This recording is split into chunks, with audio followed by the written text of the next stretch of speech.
Well, let's move on now.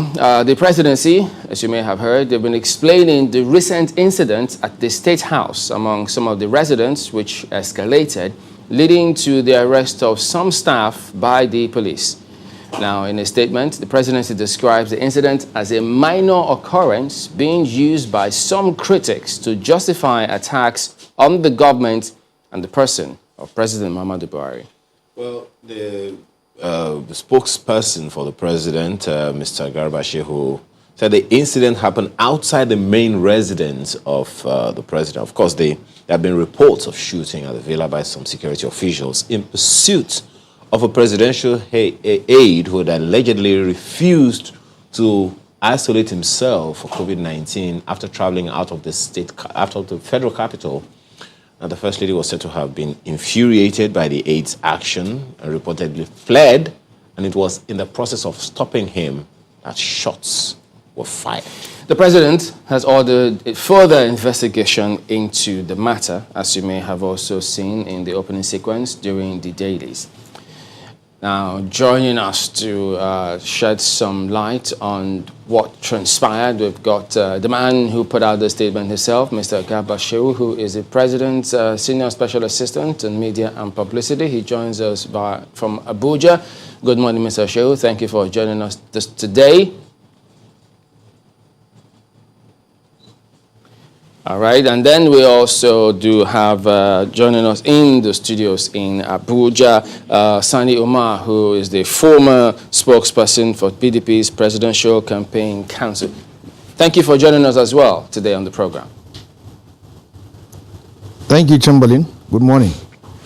Let me start with Mr. Shehu on this matter. Well, it did raise a lot of concern, and thankfully, as you did put up in that statement, the president was not in any harm whatsoever. It's good for the country to know that. But people are still surprised.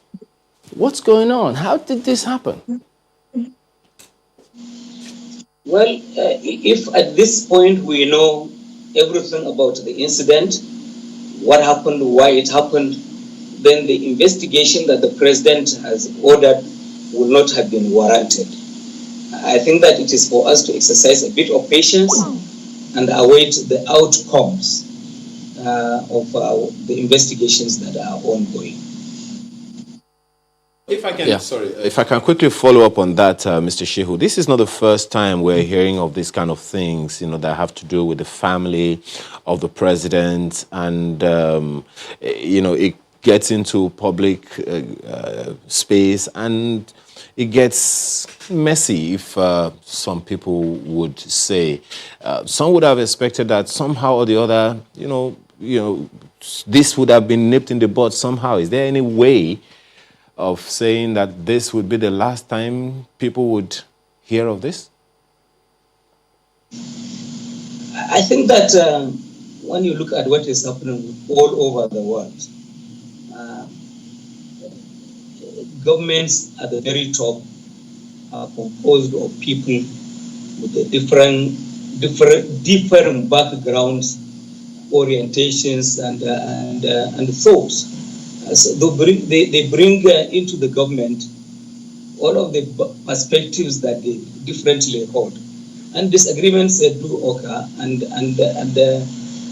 what then happens is that these are usually within limits, and so it is not expected that there will be unanimity in opinion or points of view because you happen to be working in the same government. That the thing then is this thing should be within limit. Where there is a spike, where there is an incident, as we have seen happen on Thursday in the State House, then an investigation is warranted and something will follow.